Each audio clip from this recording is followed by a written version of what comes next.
দাদা আপনার কালকে তো আমরা কৃষ্ণ সাগরে মোটামুটি সাঁতার টাতা কাটলাম, একটু ভ্রমণও বাইরে হয়েছিলাম, পুরাপুরি তো শেষ করতে পারি নাই। আপনার মাঝখানের তেলটা একটু শেষ হয়ে গেছিল, আজকে আবার তেল নিছেন। আপনি নিছেন তো তেল, না গ্যাস দিয়ে চলেন না পারমাণবিক দিয়ে চলেন আপনি? আমি তো একবার লোড দিয়েছি 10-12 বছর তো চলে, ফ্যান্টাস্টিক। তাহলে ঘটনা হচ্ছে কৃষ্ণ সাগরে তো একটা নতুন ভূ রাজনৈতিক খেলা চলতেছে, এটা বোঝা যাচ্ছে। কিন্তু আপনার নেতা, আপনার নেতা না, আপনি মোটামুটি যাকে সাপোর্ট করেন, এরদোগান হচ্ছে পুতিনের খুব ঘনিষ্ঠ। আমরা যতগুলো আগে রিপোর্টগুলো দেখছি, তারপর নতুন করছে, খুবই ঘনিষ্ঠ। হঠাৎ করে এরদোগান হচ্ছে জননেতা। আমরা যদি বলি যে জননেতা, তাহলে সে জননেতা আক্ষরিক করতে যা, ভেরি গুড, সেইটা হচ্ছে এরদোগান।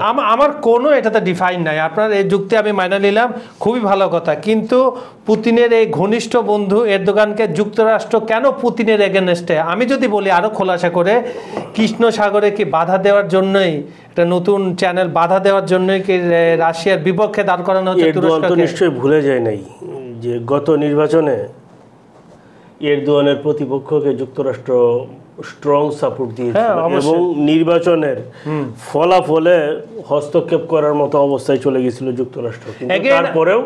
তারপরে আপনার বান্ধবী তুলসী গিবার্টের সে রেজিম চেঞ্জ, আমার আবার মনে হয়ে গেল।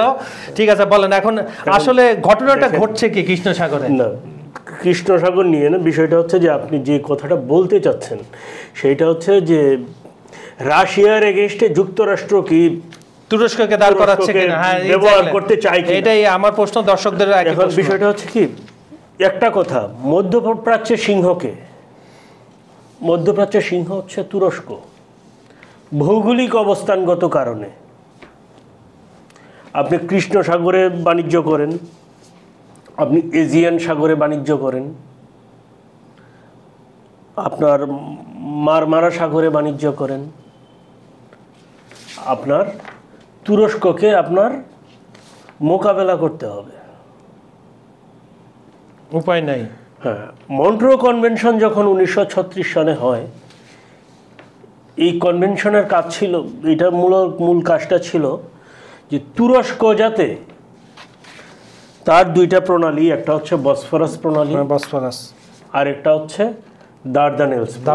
বলা হয় বসফরাস প্রণালী হচ্ছে যে ইউরোপ আর এশিয়াকে বিভক্ত করেছে, এবং বসফরাস প্রণালীর দুই পাশেই কিন্তু তুরস্ক, দারদানেলস প্রণালীর দুই পাশেই তুরস্ক। এজিয়ান সাগরের এক পাশে হচ্ছে তুরস্ক আর এক পাশে হচ্ছে গ্রিস। ফলে যে বিশ্ব অর্থনৈতিক যে রাউট, আমি বলতে চাচ্ছি যে খাদ্যশস্য তো আপনি পরিবহন করবেন শিপে, আপনি পৃথিবীর এক প্রান্ত থেকে আরেক প্রান্তে নেওয়ার জন্য 25% সম্পদ আছে রাশিয়ায়, তাই তো পৃথিবীর। জি, আর খাদ্যশস্য উৎপাদনে পৃথিবীর সেরা 5টা দেশের মধ্যে 2টা হচ্ছে রাশিয়া এবং ইউক্রেন। রাইট, তো এইটা তো বড় রুট। এই মন্ট্রো কনভেনশনে তুরস্ককে যে স্বীকৃতিটা দেওয়া হয়, এর ফলে যেটা হচ্ছে তুরস্কের একক রাজত্ব হচ্ছে 2টা প্রণালী, একটা সাগর, হ্যাঁ একটা সাগর, তাই তো? তাহলে অনেকটা গেটকিপারের দায়িত্ব পালন করে নাকি এখন কৃষ্ণ সাগর বেসিক যত কর্মকাণ্ড আছে, ঠিক আছে, এটা পুরোটার নিয়ন্ত্রক তুরস্ক। ফ্যান্টাস্টিক। যেহেতু কৃষ্ণ সাগরে ঢুকতে হলে তুরস্ককে তুরস্কের ভিতর দিয়েই ঢুকতে হবে, পারমিশন নিতে হবে, সোজা তুরস্কের ভিতর দিয়ে ঢুকতে হবে। মানে 2টা প্রণালী, 2টাই তো তুরস্কে, সেইখানে তুরস্কের ভিতর দিয়ে যেহেতু ঢুকতে হবে, সেহেতু গেটকিপার হিসাবে তুরস্ককেই দেওয়া হচ্ছে। এবং তুরস্ক কিন্তু দ্বিতীয় বিশ্বযুদ্ধে এটা শক্তভাবে ব্যবহার করেছে, কোনো যুদ্ধ জাহাজ কৃষ্ণ সাগরে ঢুকতে দেয়নি তারা। এবং এরপরে ইউক্রেন যুদ্ধেও এই জিনিস তুরস্ক বহাল রেখেছে। যদি কোনো যুদ্ধে তুরস্ক নিজেও জড়ায়, তারপরেও কৃষ্ণ সাগরে অন্য কারো যুদ্ধজাহাজ ঢুকতে পারবে না মন্ট্রো কনভেনশন অনুযায়ী। তাহলে মধ্যপ্রাচ্যের সিংহ তুরস্ক। বিশ্ব সংযোগে আপনাদের স্বাগতম দর্শক। আজকে এই বিষয় নিয়ে এবং এর সাথে আরও কিছু ইন্টারেস্টিং বিষয় নিয়ে আলাপ আলোচনা করতে আপনাদের সঙ্গে রয়েছে আমি কাজল হায়দার, আর আমার সঙ্গে রয়েছেন সিনিয়র সাংবাদিক বিশ্বজিৎ দত্ত ভৌমিক।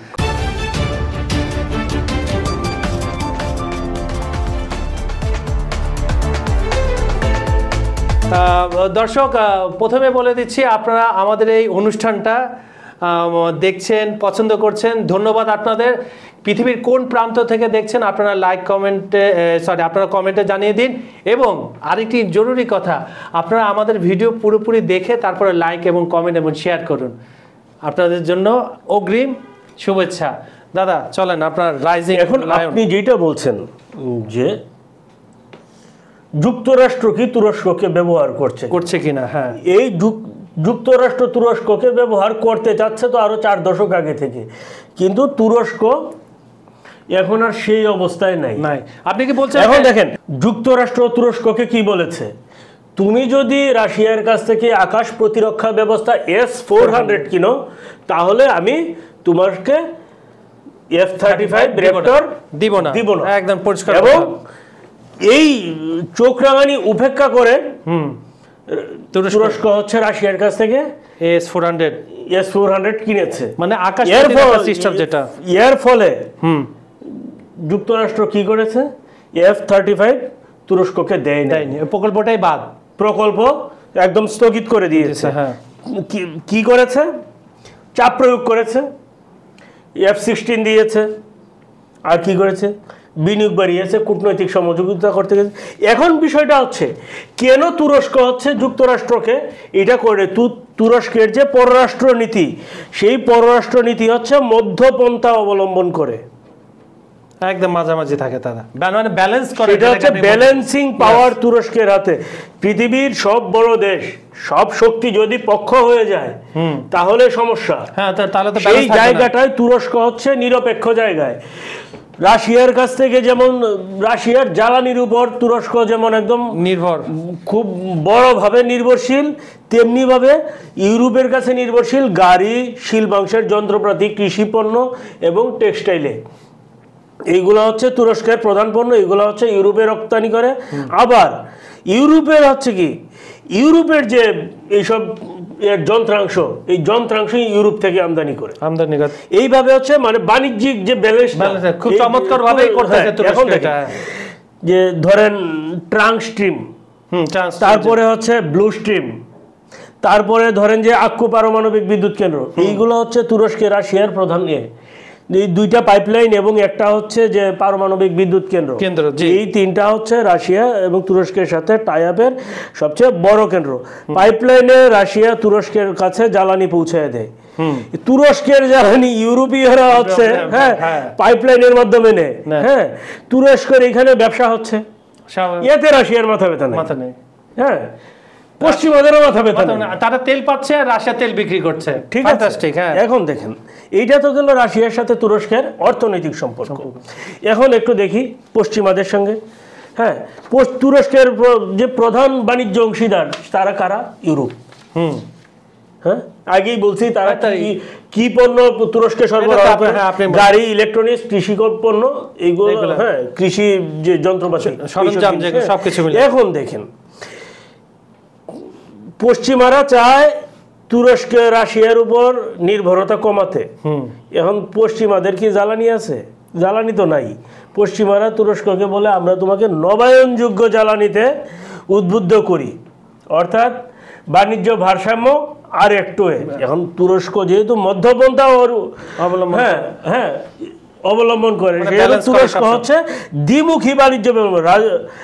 রাশিয়ার উপর জ্বালানি নির্ভরশীলতা কিছুটা কমলেও যে ব্যালেন্সটা, সেই ব্যালেন্স যেন থাকে। কারণ হচ্ছে কি, যে আক্কু পারমাণবিক বিদ্যুৎ কেন্দ্র বা আরো রাশিয়ার সাথে যে টায়ার আপ আছে, যেগুলো এই টায়ার আপ, এই টায়ার আপ গুলো যাতে কোনোভাবে ক্ষতিগ্রস্ত না হয়। এখন দেখেন যদি হয় তাহলে দেখেন কি হবে। এখন এই যে তুরস্কের যে ব্যালেন্সিং পাওয়ার, হ্যাঁ, এই ব্যালেন্সিং পাওয়ারটা নিয়েই, হ্যাঁ, এখন এইটা নিয়ে যুক্তরাষ্ট্র এবং পশ্চিমাদের দৃষ্টিভঙ্গিটা কি, তারা বলে কি ক্রিটিক্যাল পার্টনার। ক্রিটিক্যাল, সুন্দর নাম দিয়েছে, হচ্ছে critical partner, but they are unpredictable. বিশ্বাস করা যাবে না।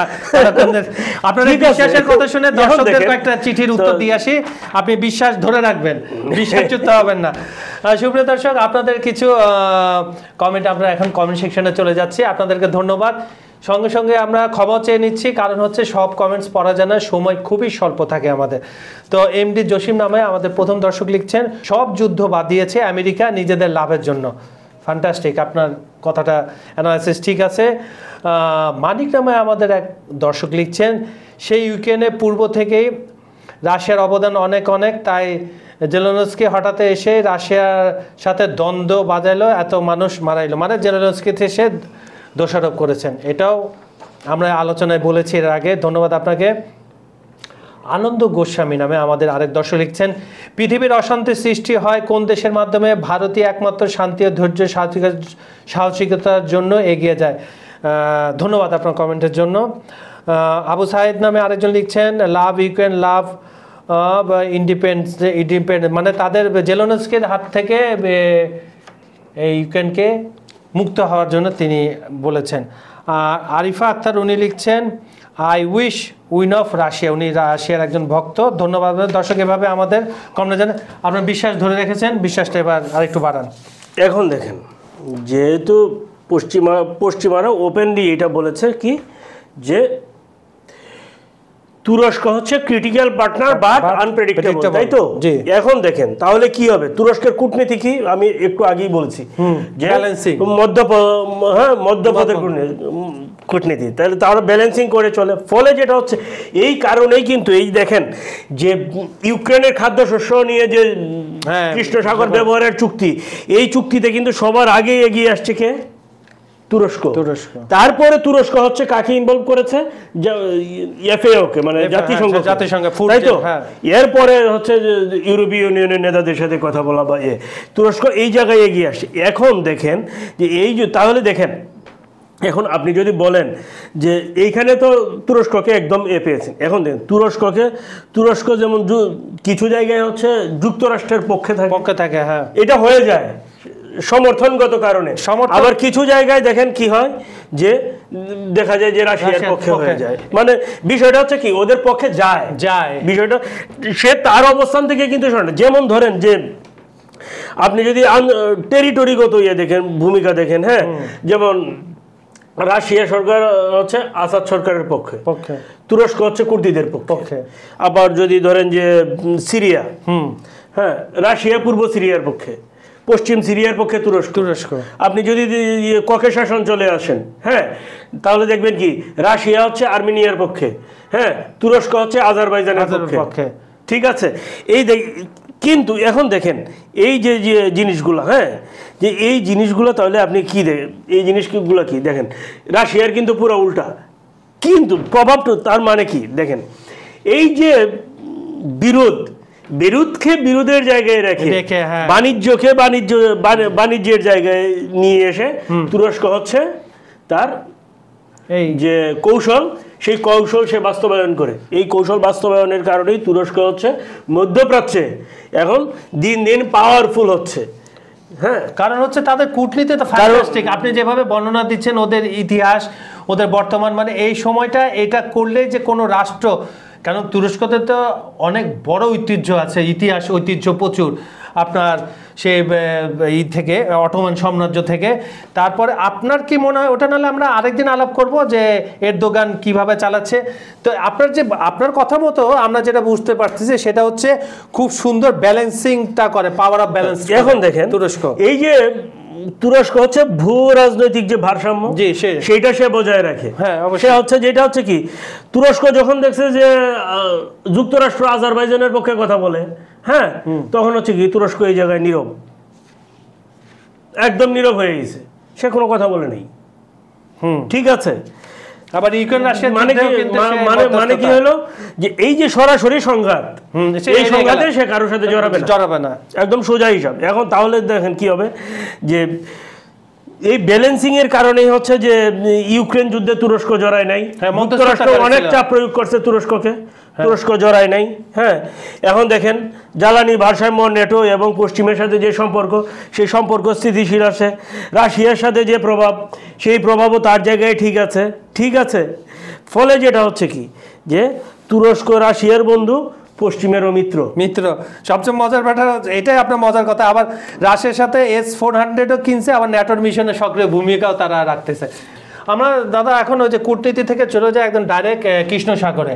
এখন দেখছি কৃষ্ণ সাগর হঠাৎ কোন ইস্যুতে যাবে না, কোন আমরা যাব যে আপনার এই যে ইদানিং ধরেন কৃষ্ণ সাগরে কিন্তু দুইটা রাশিয়ার ব্লাড আপনার যেটাকে বলে ডার্ক ফিল্টার দুইটা আপনার শিপ উড়াই দিছে কিন্তু ইউক্রেন। এটা কিন্তু খুব বুঝে শুনে করছে, হামলা করেছে, একদম সরাসরি হামলা। এখন এই অঞ্চলের কি কূটনীতিটা পুরোপুরি চেঞ্জ হয়ে যাচ্ছে? কৃষ্ণ সাগর কি উত্তপ্ত হয়ে আসতেছে? কৃষ্ণ সাগর দিয়ে কি আবার নতুন যুদ্ধের ডাইমেনশন শুরু হচ্ছে নাকি? একটু বলেন তো আমাদের দর্শকদের। আচ্ছা দেখেন, রুশ জাহাজের ড্রোন হামলা একটা হিসাব দিয়েছিলাম যে 13টা। হ্যাঁ। এখন দেখি তাহলে জানুয়ারি থেকে নভেম্বর পর্যন্ত, এটা আজকে তো কি 1 ডিসেম্বর, হ্যাঁ, তাহলে জানুয়ারি থেকে নভেম্বর পর্যন্ত কৃষ্ণ সাগরে যে হামলার রেকর্ড বলা হয় যে 30 থেকে 36টা হামলা হয়েছে। হ্যাঁ, বড় আকারের হামলা হয়েছে 6 থেকে 8টা, 10 থেকে 15টা ড্রোন আক্রমণ, সেটা হচ্ছে রুশ জাহাজে, 7 থেকে 9টা হচ্ছে বাণিজ্যিক ট্যাঙ্কারে আক্রমণ, এবং বাকিগুলো হচ্ছে ছোট ছোট হামলা। তার মানে কৃষ্ণ সাগর উত্তপ্ত। তাহলে হ্যাঁ, এই তো এখন দেখেন হামলাগুলোর যে টার্গেট ম্যাক্সিমাম হচ্ছে কি সি বেস ড্রোন হামলা, রুশ যুদ্ধ জাহাজ, সাবমেরিন ড্রগ, কিন্তু বা দেখা যাচ্ছে যে জ্বালানি অবকাঠামো। এই যে হামলা, এই হামলার কারণে এখন তুরস্ক কিন্তু একটা কথা বলে দিয়েছে যে কৃষ্ণ সাগর দিন দিন কিন্তু ঝুঁকিপূর্ণ হয়ে পড়ছে।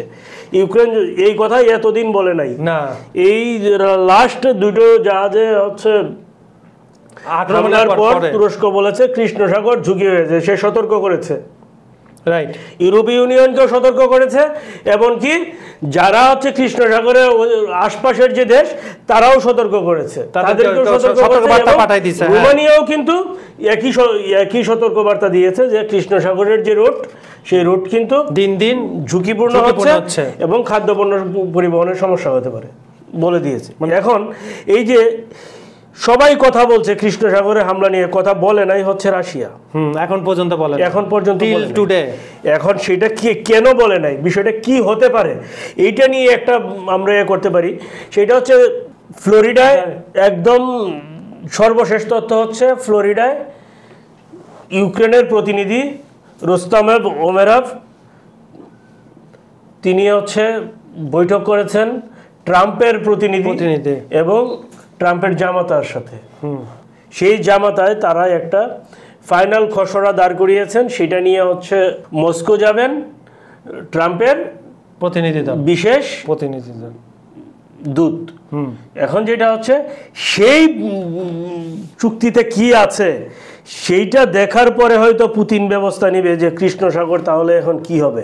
তার মানে আপনি বলতে চাচ্ছেন খসড়াটা হাতে পাওয়ার পরে খসড়া যুদ্ধ যদি থেমে যায় তাহলে হয়তো, যদি সব ঠিক থাকে তাহলে হয়তো পুতিন এখানে রিঅ্যাকশন নাও নিতে পারে, কিন্তু যদি শর্তগুলো তার বিপক্ষে হয় তাহলে হয়তো দেখা যাবে কি পুতিন একটা অ্যাকশন এখানে করতে পারে, বা সেই ক্ষেত্রে হচ্ছে যে একটা অশানি সংকেত চিন্তা করা যায়। এটা হচ্ছে আরেকটা বিষয়। ফলে যদি হয় তাহলে দেখেন কি হবে, শিপিং খরচ ও ইন্স্যুরেন্স মিলায় 3 থেকে 6 গুণ অলরেডি বেড়ে গেছে। ফলে যেটা হবে, খাদ্য সংকট তীব্র হলে এর প্রভাব কিন্তু সব জায়গায় পড়বে। এখন এই প্রেক্ষাপটে নেটো কি বলছে, নেটো বলতেছে তাদেরকে আরো প্রোঅ্যাক্টিভ হতে হবে। কিসের জন্য? রাশিয়ার সঙ্গে একটি বড় যুদ্ধের প্রস্তুতি নিতে হবে। রাশিয়া এখন নেটোভুক্ত দেশগুলোর জনগণ কি বলে, তারা বলে কি যে আমাদেরকে ব্যবহার করছে, আমাদের ট্যাক্সের টাকা দিয়ে তোমরা যুদ্ধ, আমাদেরকে ব্যবহার করে নেটো এই অসম কাজ করতেছে যুক্তরাষ্ট্রের স্বার্থে। এখন এই যে নেটোভুক্ত দেশগুলোর সরকারদের সাথে, হ্যাঁ, বা নেটোর যে সদর দপ্তর তার সাথে নেটোভুক্ত দেশগুলোর জনগণের একটা বিভেদ সৃষ্টি হচ্ছে, বড় বিভেদ দিয়ে আমি আজকে বিশ্ব সংযোগের এই এপিসোডটা শেষ করছি। আপনারা জানাবেন আজকের অনুষ্ঠানটা আপনাদের কি রকম লেগেছে, ভালো লেগেছে, মন্দ লেগেছে, সব জানান। আমাদের ভিডিওগুলো লাইক, কমেন্ট, শেয়ার করুন, আমাদের চ্যানেলটি সাবস্ক্রাইব করে রাখুন। আজ এখানে বিদায় নিচ্ছি, ধন্যবাদ সবাইকে। ধন্যবাদ।